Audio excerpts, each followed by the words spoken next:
A very good morning to you all. Cricket Badger podcast time, and very delighted. Well, actually, on Twitter, if you follow us on Twitter at cricket_badger, I did a top 10 of my most desirable guests that haven't been on the podcast before. And the gentleman that's going to be joining me in just a second was one of those guests, Vic Marks, former player, all-rounder, England player, Somerset, also a renowned writer and commentator. And, well, enough of me chatting. We might as well get him onto the screen, haven't we, and say hello to him properly. Good morning, Vic Marks. How are you? Good morning, James. I'm fine, but I've done some research, and I know, it sounds very flattering, but I know you've interviewed about 500 people already. well, yeah, I suppose there is that. Anyway, it is a delight to have you on. I am a big fan of yours, listening to you on TMS, etc., and reading your sparkling prose has always been a joy. So it's very good to see you today. As you know, you are taking on the Cricket Badger 20 questions, which is the framework. And as I just mentioned to you, I do reserve the right to ask you some supplementaries along the way as well. But we'll get cracking, shall we? Question number one is why cricket? What is it about this wonderful sport of ours that has hooked you in and kept you captive for the majority of your life? Well, it certainly has been the majority of my life. I don't really know. All I do know is that at the age of 6, I was already sort of besotted by the game. I know this is ancient history, but 1961 was the key year. There was a lovely old lady down the road who started giving me wisdoms from 1962 onwards.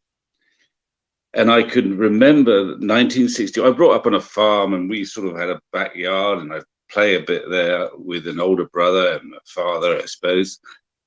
But everything sort of focuses on 1961 because I can remember quite a lot about that. Richie Benaud, Ashes, Ted Dexter, no doubt, was captaining England. All that sort of stuff. I can't quite reel off the Aussie side or the England side, but I could get pretty close without looking. Before that, it's an absolute blank. I can't, except that I can, look back now and see who toured in 1960, etc. And that's such a long time ago. I wouldn't have rationalized it. It's just somehow I got obsessed by the game then, playing around with my family, I suppose, and it's stayed with me ever since. It's quite a long time. It's about 6 decades, sadly. When was it that you realised that playing around with your older brother and what have you was going to be a potential career? What was the stage where you thought, I'm going to take this seriously now? Well, I would have said yes to it at any point from age about 8 to, let's say, 17 without ever thinking. You see, I still would, Vic, but I'm far too old now. Yeah, well, you can dream, but the dreams are irrational, probably. But you can. But during that period, I would have leapt at this chance without ever thinking it was possible. But then round about 16, 17, let's say, I started playing a bit for the Somerset youth teams, but probably more significantly via school, I suppose. I got picked for sort of England underage groups, and I ended up playing for England, sort of, I don't know what they were called, ESCA, England Schools Cricket Association, which is basically England under-19s, with people like Chris Tavray and Paul Parker and Alistair Hignall, Nigel Bryars, and not necessarily the test match. We played some test matches, but in some of those sort of games, perhaps lead-up games, I scored quite a few runs. I was a batsman rather than a bowler. And this obviously alerted Somerset a little bit. And I'd already probably played the odd second team game. So I actually, it sounds very fortuitous, but I remember in the same week, I was offered a place at Oxford University, which was, not guaranteed by any stretch of the imagination. And I was also offered a contract with Somerset, a 1 year, 1974, before university. I had a whole year out contract with Somerset for 15 quid a week. And probably, sadly, I was far more excited by the the latter offer than the first one. More surprised by the first one. But anyway, so by then, having played a bit of England schools, gone down to Somerset a little bit, I obviously recognised that this was a possible career path. But oddly, everyone talks about the insecurity of cricketers and the fact that it could all end at the end of next season or the season after that. I now sort of feel, looking back, partly because I suppose I was at university for quite a long time during those developing years. Myself and maybe Pete Roebuck was there, and obviously Ian and Viv joined at the same time. But Pete and myself, I don't remember us thinking, "Oh my God, if we don't get some runs here, we'll get the sack," which was quite a commonplace feeling amongst county pros. Maybe that was we were cosseted by the fact that we were off at university, so it wasn't our absolute career at that stage. Anyway, so that's the answer. I can't remember what the question was, but that's the answer. If not a cricketer, Vic Marks, what would you have done with the last 6 decades instead? Well, I don't know. I've been very lucky to be involved in something that I clearly love or am absolutely besotted by. I did some teaching, but this was a sort of, and in the winters initially, after when I was playing for Somerset, I did a bit of teaching. But even though I wasn't a very good cricketer necessarily, I was a better cricketer than I was a teacher. So I thought you'd have been quite a good teacher. Well, I might have been. I was quite good out of the classroom. In the classroom, not so good, because I wasn't. To be a good teacher, I suspect, certainly at secondary level, you've got to have a real passion for your subject. And if I'm perfectly blunt, I'm not sure I had that in sufficient depth to be a good teacher.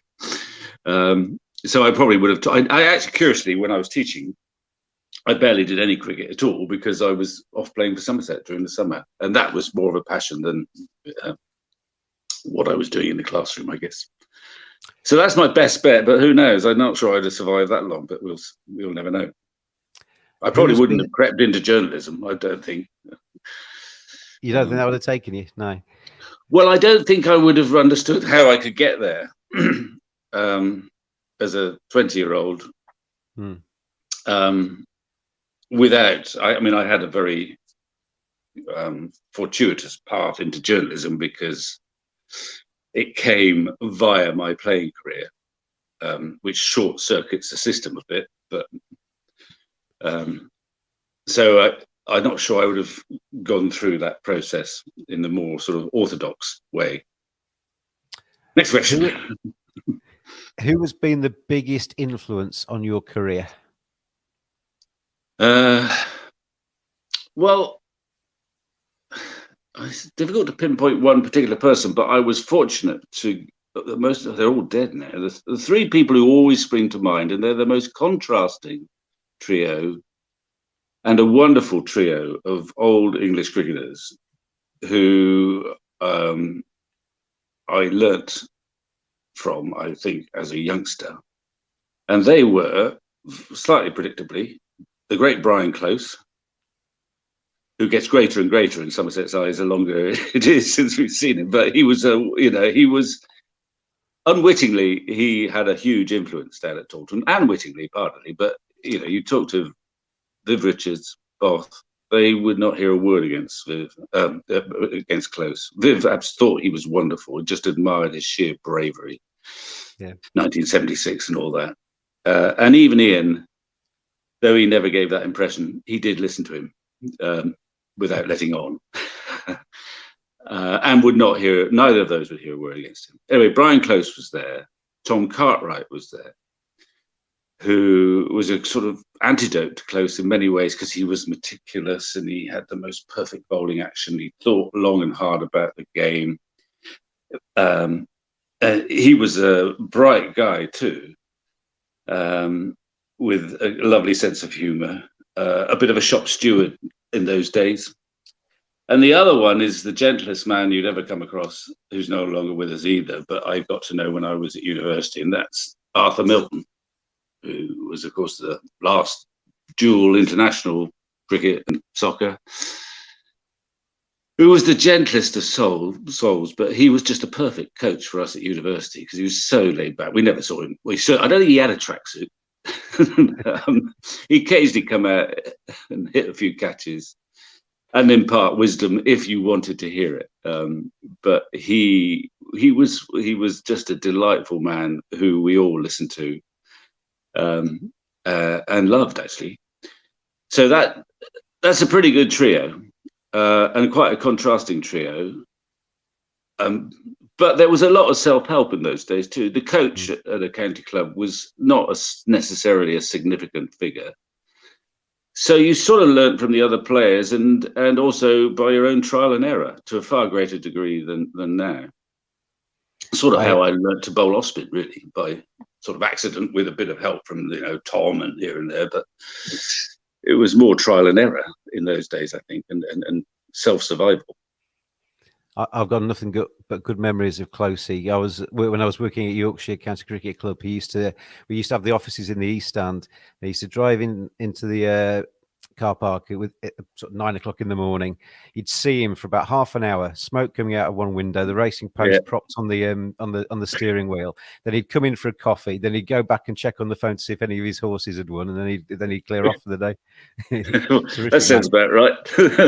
And then an encyclopedic knowledge. I mean, I never checked any of the stats that he told me, but I moved a fielder from point to cover at 2:22, and we got the man out, and he kind of recalled all these stories and of his feats down the years. Fantastic bloke.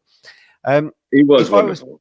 If I was to take you back, Vic Marks, I'm going to give you the opportunity to experience one day of your playing career again. For the highs of that day, the joy of that day, which day would you pick? Oh, right. That's I don't know. That's the question that demands a pause. I mean, the most memorable day, in many ways, was at Somerset in 1978. Actually, I wasn't actually playing this game, but the most memorable day. This is not answering quite yet. Was when we failed to win our sort of second final, as it were, in 1978. We'd lost at Lord's in the NatWest or Gillette Cup. It was still then. On the Saturday, we'd never won a trophy. The club had never won anything. But this was going to be the year, 1978. We lost at Lord's. We came back to Taunton and had to beat Essex in the Sunday League to win our first trophy there. We lost by 2 runs. And I just remember the emotions flooding through that dressing room, the absolute silence after the game. And then we had a weird setup where in the dressing room, in the old dressing room there, you couldn't see the ground. You had to go up into a viewing area. So we were all there in absolute silence after a sort of tumultuous summer, just missing out on 2 trophies, feeling that we'd let everyone down. And we were there for a long time. Viv had smashed his bat to smithereens in the communal bath, or on the communal bath. And it was a desolate scene. And then a few guys came in and said, look, you've got to go up into our viewing area because there's a few people still out there and cheering. And no one wanted to go because they were so fed up. And then we went up into this viewing area, had to go. And there must have been, this is about 40 minutes after the game finished, there must have been about 6,000 people there, cheering and cheering and cheering. And we felt sort of dreadful, really, because we'd let them down. And that, I think that sort of was a little seed that really got us going the following year. We never forgot that sort of, not blind loyalty, but that show of support. So that was as memorable as any of the good, the obvious good days. And I think it had a big impact on all of us who played there. And there's always been that, I know this gets a bit parochial, but quite a strong link between players and fans at Somerset. So that doesn't answer your question. I think probably, I mean, the scoring runs for England, which I did in the last couple of games I played in, was pretty special. Funnily enough, the wins, you know, they're mostly in one day. Well, it was in one day cricket. They were so sort of decisive, and I mean they were special, but not that special. I think as that famous failure to win, and an odd one that I have great pride in was actually curiously playing in Australia. I played for WA. And in a way, it was the best cricket I ever played in the Sheffield Shield of 1986-7, which we won. So I am the proud possessor of a Sheffield Shield medal, which not many Englishmen have got. But that was a surprisingly successful and expedition where I was recruited as an overseas player to go and play for WA in strange circumstances, although I had played a season in Perth before. And to do well and win that shield was quite special too, I guess. I think that's probably enough. That's your best ones then. The yin and yang of the Cricket Badger podcast. What would be your worst day in cricket? Well, fairly predictably, forgetting all the ducks and all that stuff and the drop catches. It would be somewhere in 1986 at Somerset, where there was a sort of civil war almost, and a dressing room that had been sort of dynamic and interesting and contrasting for about a decade. It kind of disintegrated into, a source of great venom and anger and destruction, really, towards the end of that 1986 season. It was all fell apart, and it was ugly. And I was stuck in the middle, but we won't waste too much time in detail of it. But as ever, I'm quite often stuck in the middle.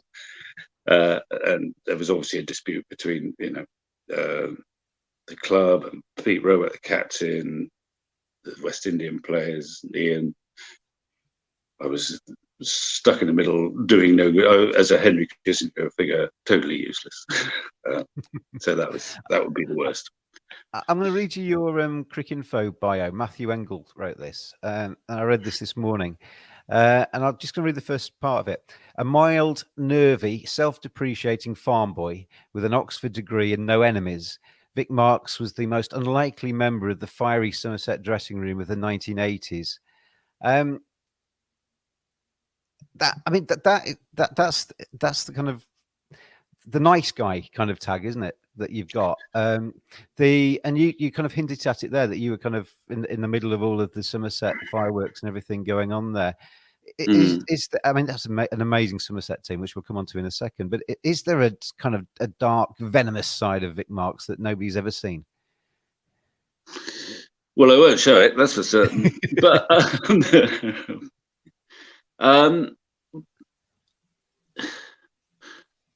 well, you said you could have short answers, so I could say just no. But I mean, I think because I played quite a lot of professional cricket, there was. Well, hang on a minute. Someone will probably answer that.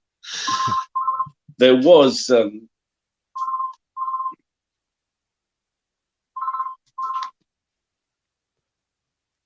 Sorry about that. That's all right. You're getting up to give me a chance to just clean my my camera because I'm a bit fuzzy. Well, okay. I mean, I don't like losing, and I was quite competitive, whilst retaining a sort of benign exterior. I probably have always been keen to avoid confrontation wherever possible. But I mean, I think as a cricketer, although I didn't swear and shout a great deal, I used to talk quite a lot on the field. Beneath it all, I wanted to win just as much as the rest of the Somerset team did, and so I've never been very good at losing my temper. Anyway, you can lose your temper to great effect sometimes, but other people lose their temper, look stupid. I learned that when I was there trying to aren't. teach. It's not too bad a thing to be remembered as a nice guy, though, is it? Really? I mean, that's not a bad. No, it's okay. Yeah. I mean, that's Somerset dressing room, though, Vic. I mean, I that was when I was watching cricket. Or starting to watch cricket. I was a Kent fan. You broke my heart at Lords one day when Somerset beat Kent in the final of one of the one-day trophies. I seem to recall. But the Joel Garner, I met Big Joel, Big Birds out in Barbados. Went for some rum with him. He's a terrific bloke. Viv Richards, my hero as a kid. The swagger, the chain around his neck, and the chewing the gummy, and both, and one of the greatest all-rounders of all time. You had a dressing room full of tremendous players, didn't you? Well, they were astonishing. I mean, it was mostly pure coincidence, luck. I mean, no one knew that Viv was going to be Viv when we signed him. That was one of the beauties of it. We saw Viv, and you looked at him almost in the first 3 weeks of his career, and you suddenly felt stunned, gobsmacked, that we've hit upon someone who's going to be one of the great players, all things being equal. And we kind of knew that 2 or 3 months before, 6 months possibly, before anyone else. And he's a weird contrast in that you mentioned all the swagger and the arrogance which was there. I mean, the cap and the tapping the top of the bat and the delay before he entered and you think this must be the most arrogant man that's ever walked the earth. And yet, away from the cricket, he was, he's unlike Both in the sense that he was quite shy, and he didn't like to be the focal point of, in the bar or anywhere else. He liked to, plough his own furrow and keep out of the limelight. Extremely polite and generous to, your friends if you were there with friends. So he was astonishing. Both was ridiculously fearless. We didn't quite recognize that Both was going to be Both so quickly. There would be quite a few errors along the way, but we always wanted to watch him. And Joel, as you mentioned, was just a delight. I mean, Joel was probably the lowest maintenance, apart from the fact that his body used to have a few problems, but physically he might be quite high maintenance, but in other aspects he was a laid back. We always thought he was too gentle, really. Come on, Joel, but he bowled it fast. But he was still very good when he wasn't bowling fast. So Joel was easier for everyone to handle, I guess. And then there was a wonderful sort of mixture there, such a contrast. And then we got a little Oxbridge, not clique, but trio of Pete Roebuck and Nigel Popplewell and Brian Rose there. In those days, sort of puffing on a cheroot, not saying much, but thinking. We assumed he was thinking quite a lot, and managing in those early days to kind of blend all this mixture of cricketers together effectively. So it was, on the good days, it was fantastic. And as I say, on the bad days, it would come 86, let's say, and 85, 86 maybe, it wasn't so good. But for quite a long time, it was terrific. I remember in Barbados, Jeremy Lloyds, the umpire, was out there, obviously former Somerset player, and he and Joel Garner were kind of going back down memory lane a little bit about their experiences at Somerset. And it was quite evident to me that Joel Garner absolutely loves the place. They were arguing about where a certain pub was. They actually got their Google Maps out to try and prove a point over a glass of rum. But he absolutely loves it. He's got, the fact that he comes from so many thousands of miles away, and yet Somerset is very, very close to his heart. Well, that's how it worked with overseas players generally, as you'll know. They all had this real affinity with whatever club they played for. So the same would apply with Clive Lloyd up at Lancashire and Malcolm Marshall or Andy Roberts down at Hampshire. They were all immediately identifiable with their counties in a way that's not possible anymore. And Joel they loved him too. I mean, Joel, when we were batting, in a way that Viv would never even contemplate, would just spend a couple of hours wandering. Well, he'd go for a walk around the boundary, and it would probably take him a couple of hours because then everyone would come up to him and everyone would want an autograph, and he'd stop and he'd chat, and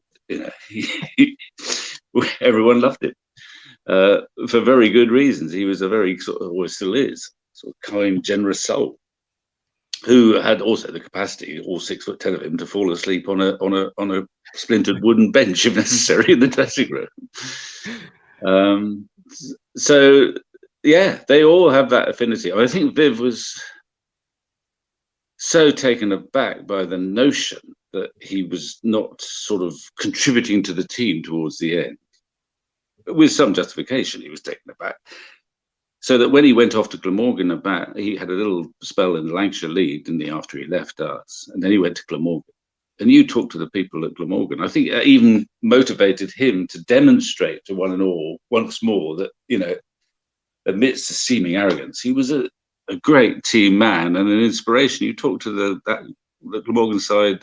I think they won the Sunday League in the early 90s with Viv, very much the senior citizen, and they all relate to or talk about Viv's impact within that team, even if he wasn't scoring quite as many runs. So we were incredibly lucky to have all those guys there. We didn't perhaps realise it at the time. Who was your cricket hero when you were young? Was there a player that you looked up to and thought, wow, I'd love to be him one day? Well, I suppose the short answer, ridiculously, would be, I was just on television, I saw Gary Sobers. I started bowling left arm in the backyard, left arm spin, because that's what he did. I mean, he was a very distant one, but he's not a bad choice. I can think of worse, many worse. Yeah. If you could trade lives with any current player, I'm going to give you the ability, Vic Marks, to jump into the body of a current cricket player and experience their day for, their skill, their lives for a day. Who would you pick? Oh, God. Well, it depends what sort of cricketer you want to be, isn't it? It's quite nice being an all-rounder, I suppose. I mean, one could simply say Joe Root and get on with it, really. So he looks very happy at the moment, Joe Root. I think I might go for Joe Root. I mean, Joe Root, even before his extraordinary efforts in the last, year, I've been saying to people anyone who wants to listen, that he had become one of the greatest, three batsmen, certainly post-war. We got to appreciate him. They're right when they all talk about him now, all the superlatives you hear on the TV after the last couple of days. But even before that, I think he'd established himself in my head as one of the. We got to appreciate that we are in the midst of greatness who compares and probably exceeds, the likes of Gower and all the ones we thought about from the era I played. He's right up there in the top echelon of English batsmen ever. And I've also, he was right to go, and I was very relieved when he decided to give up the captaincy. But I've admired his love of the game as much as anything else. He loves the game. He cherishes it. And I remember one Ashes tour when he was captain, and no doubt we were getting beaten. Steve Smith was captain in Australia, and there was a lot of on-field aggro, and Steve Smith would respond with well, I haven't heard anything from the match referee or the umpire, so it must be okay. And then I think Joe, and Joe, without sort of trying to be too holier than thou, was asked a similar question later on. He just said, "Look, I think it's my responsibility how our team behaves. It's up to me. I've got to take care of that." And I thought, this man really loves the game. And I've got a great admiration for him. Even though, and he was hilarious, well, not hilarious, but impressive. Even now, he was interviewed after his 100 yesterday, and he's still sort of a bit of self-deprecation there, and a generosity too. He obviously loves Ben Stokes, and he's playing like a god. So I'd be happily be Joe Root. Again, Garfield Sobers. And his off breaks aren't bad either. He is a cricket badger. I watched him when he was playing for the academy all those years ago, and you could tell you could tell that Bairstow and Root had certainly a Yorkshire future, if not beyond, because they were. Yeah, well, it's amazing what they're doing now. But Root has obviously always had a great respect and love for the game, as well as all the other stuff, I think. Vic Marks, you're in the great county, so you can be better informed, probably. The phone has just rung, Vic, and the ICC are going to appoint you as their Supremo. You are going to basically, the Vic Marks is on the door. The first thing that you're going to do when you get behind that desk in terms of world cricket and how you can change the way cricket is run would be to do what? Oh, goodness me, James. You're the powerful man. Is there a bugbear with the rules? Anything that you can't? Oh, the rules. Yeah. Well, anything.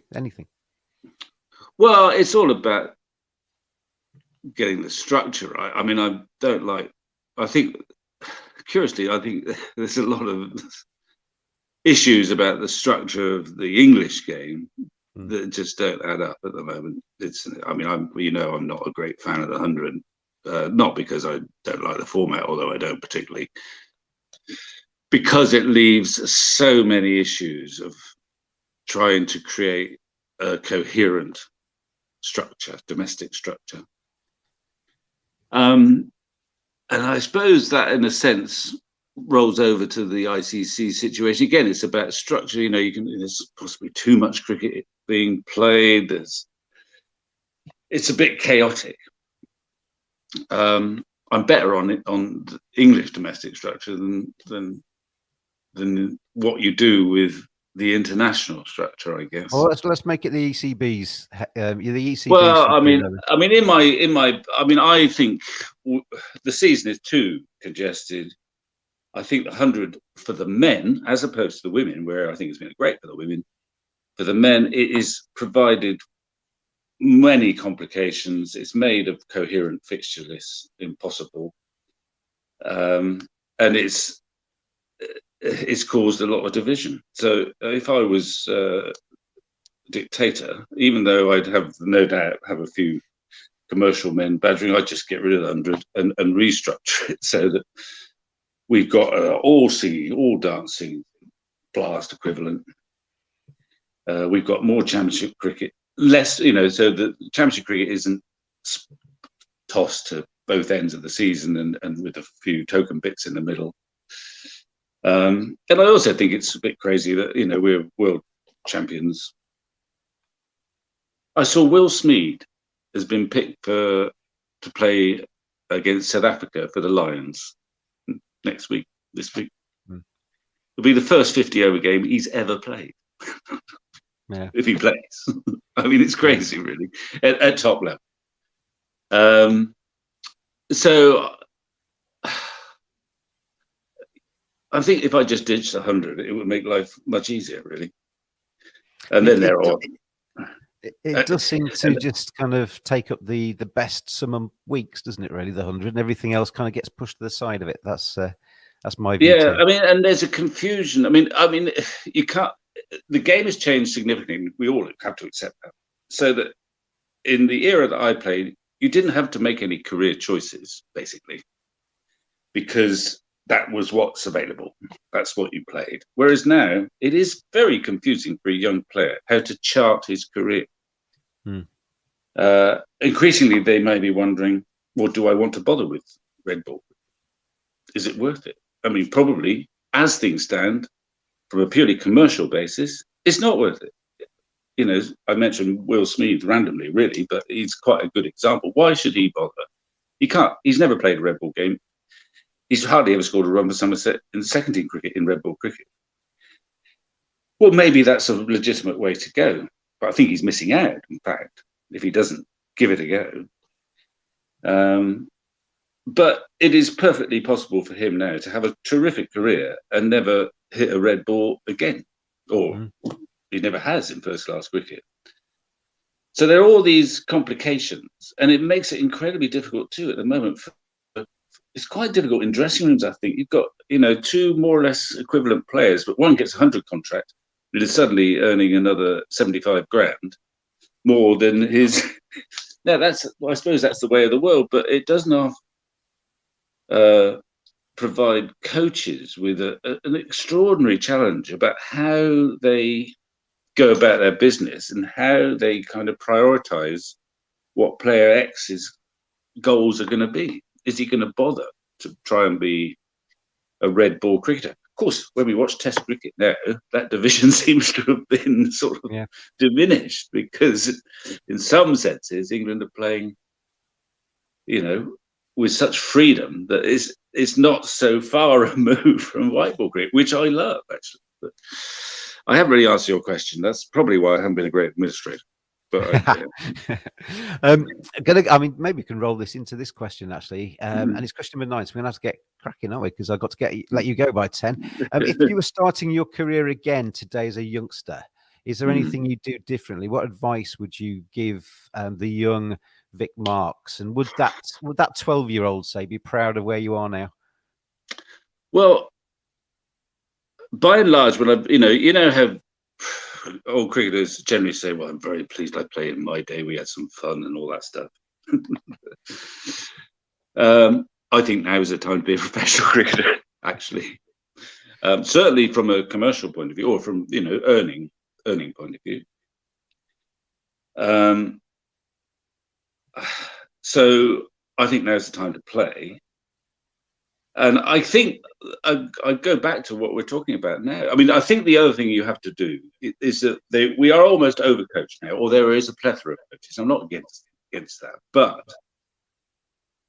I am conscious of the fact that sometimes having a coach for everything acts as a sort of prop to lean against, someone to blame almost, whereas all the best players essentially work it out for themselves. And all the best coaches see their role as merely being kind of prompters, guides, to enable the person to work it out themselves. It's probably what McCullum is starting to do brilliantly, freeing them. What McCullum does is freeing them up.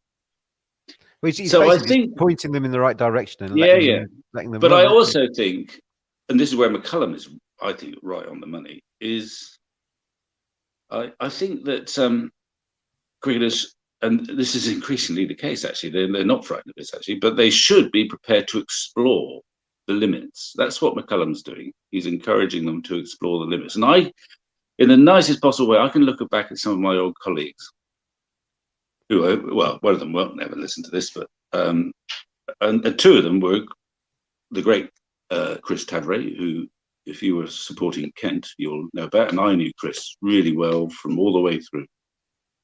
And I even think of Peter Roebuck, who was another very close colleague.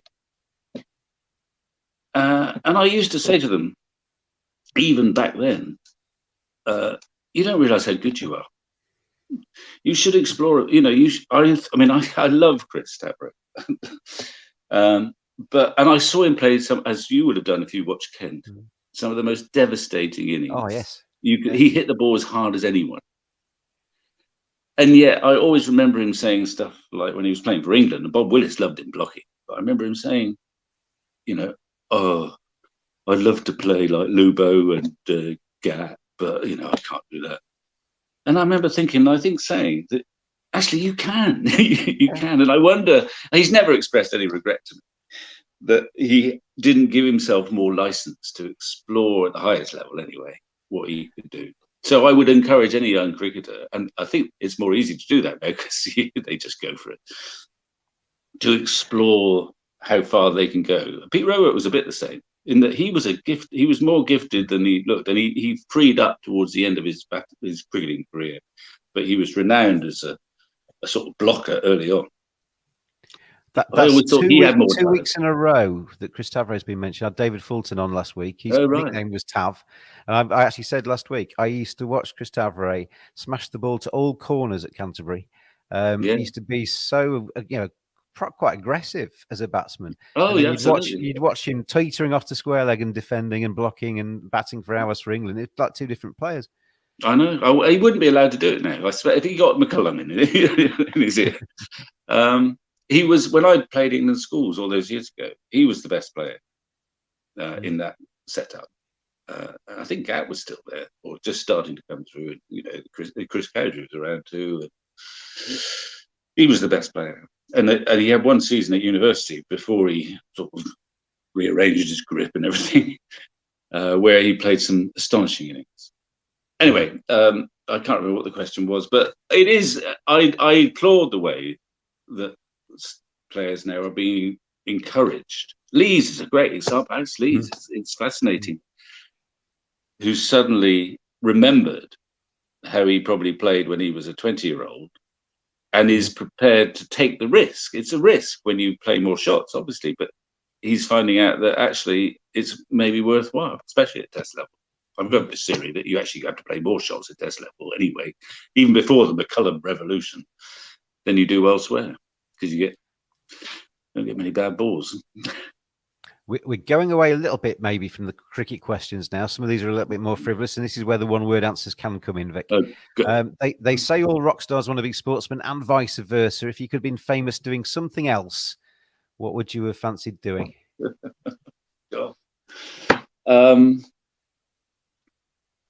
Well, I think I would have. I'm not sure that my acoustic guitar playing is very good, but watch out, James Taylor. If you could meet anybody, living or dead, who would you like to meet?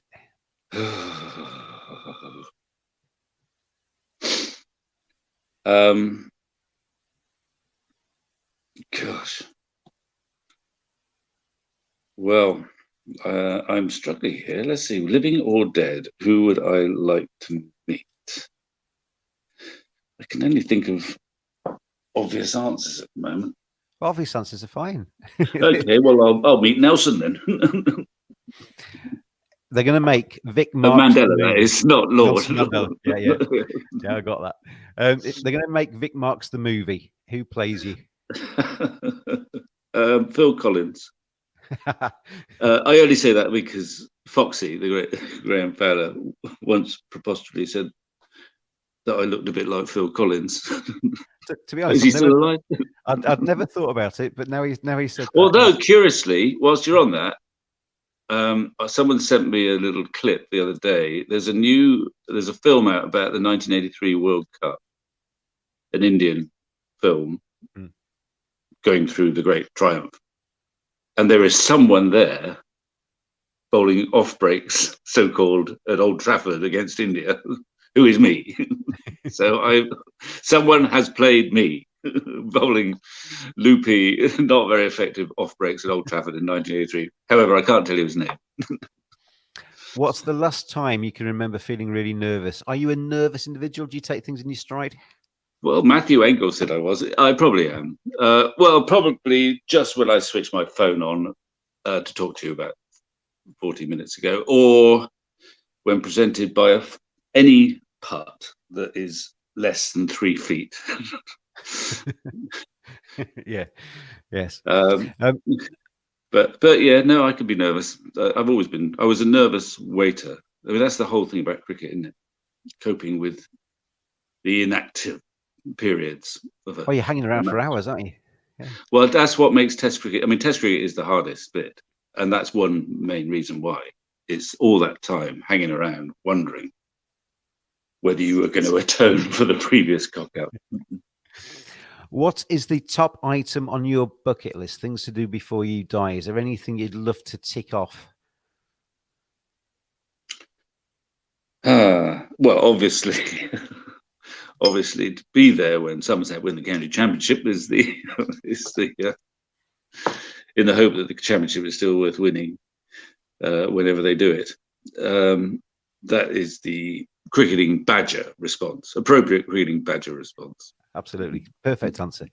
On a scale of 1 to 10, 10 being the Fonz, how cool would you say you are? Right. Well, if I went round this house gaining witnesses, I might get to 2 or 3, but I'll go for 4. I don't think it's. I don't often been described thus. So 4.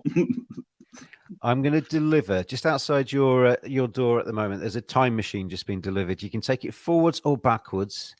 where would you drive that time machine to? What would you? It could be cricket. It could be a historical moment. It could be a part of your life. Where would you go to? Well, I think. Oh well, it's going to be Cricket Badger. I think I'll go. I'll just go to Adelaide in 1932 or stroke 3 and see what's going on. Although I don't really want to write about it. It'll be a bit stressful. I always think that when I'm asking that question, I always think I'd probably go back to a time in cricket where all I've ever seen is black and white and fuzzy, and I'd like to see it in Technicolor and in focus. It would be nice. If you could live, I mean, cricketers follow the sun, Vic. You've been lucky enough to not just play cricket, but also commentate on cricket as well and travel around. Where, if you could have a second home anywhere you've been, somewhere you'd love to be, where would you go? Where would you take it? Well, it could be, it's just rather boringly, well, not boringly. It could be Tuscany, but it could equally be. I mean, I've enjoyed tours all round, but there are bits of New Zealand that are just glorious. So I'm looking for a bit of peace, tranquility, a few mountains, perhaps. That's all right. That'll do it. Good answer. If you could change, we're on to question 18 now. So we're on schedule. You can slow down now. You can slow down if you like. We're on schedule again. Everybody can relax. If you could change one thing about yourself, what would you change? I'd like to have the ability to swim. You've never swum? No? I'm a hopeless swimmer. You're a sinker rather than swimmer. Yeah, and I mean, there are lots of other things I could change, but that's. I think when I was a kid, when they all went off to do swimming, I was doing Greek or something, ancient Greek, and I mean, I can just about splash a length, but it's ugly. And now you get kids and grandkids, and it'd be lovely to be able to be totally confident in water and enjoy. But I'm swimming. There's still time, I suppose. But I have been told I could have lessons even at this advanced age. But I would like to swim. So perhaps now I've told you that I'll have to go and get the lessons. Question number 19 is, what will you be doing in 10 years' time? But let's roll this into your well, probably transition from cricket into the commentary box and into writing. Was that something you found quite a comfortable transition? Did you always see that as being your future when you finished playing? I don't think it had been planned, sort of in any detail. It was a relatively comfortable transition. I ended up towards the end of my career writing as a player for the Observer, a cozy weekly summer column, which is a great way to do it because it's a sort of subsidiary, so you don't fret about it really. You're too busy worrying about where your next wicket's coming from. But I quite enjoyed it, and they quite enjoyed it, and then. Shield Berry left the Observer to join a paper called The Correspondent that didn't last very long, and then move onwards.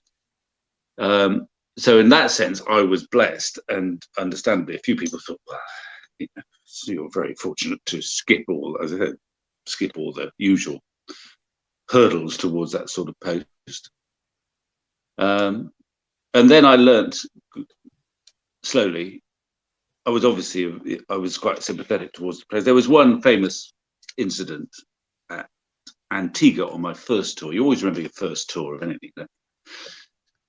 And my first tour was England in the Caribbean, which is the hardest place to report from because of time difference.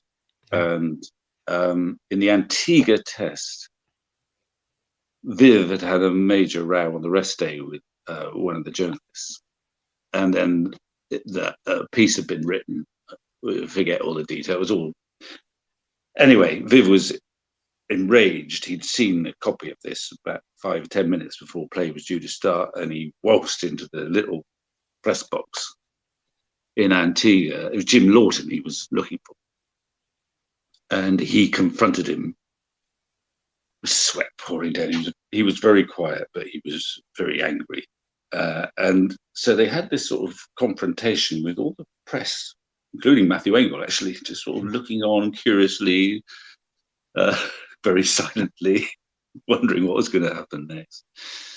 And the West Indies were going out to field. There was no Viv. You know, he was still in the press box.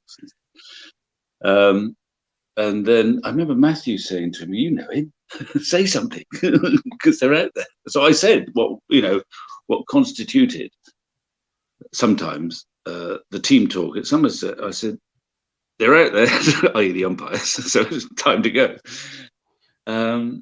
Anyway, so, and the deadlines, as you would appreciate in the West Indies, are crazy. So you're writing your first piece at lunchtime. And I remember turning to Shield, who was sitting there. So, "What are you doing here?" And he said, "Well, don't start with the cricket," he said. I talk about. And I suspect I wrote an extraordinarily sympathetic piece about Viv compared to all my other colleagues, because I was still in that sort of transitional period. Like I played with Don, blah, blah, blah. I've never actually rediscovered what I did write. But that was a sort of early reminder that, my role was changing. You can't just be, totally sympathetic to the players once you get into that role. But by and large, anyway, getting back to your original question, the transition, again, it was trial and error, writing match reports. I'd never done that. But I was well received in the press box, I think. Understandably, one or two might have felt it's a bit much to have someone parachuted in with such little experience. And then bust it since then, really.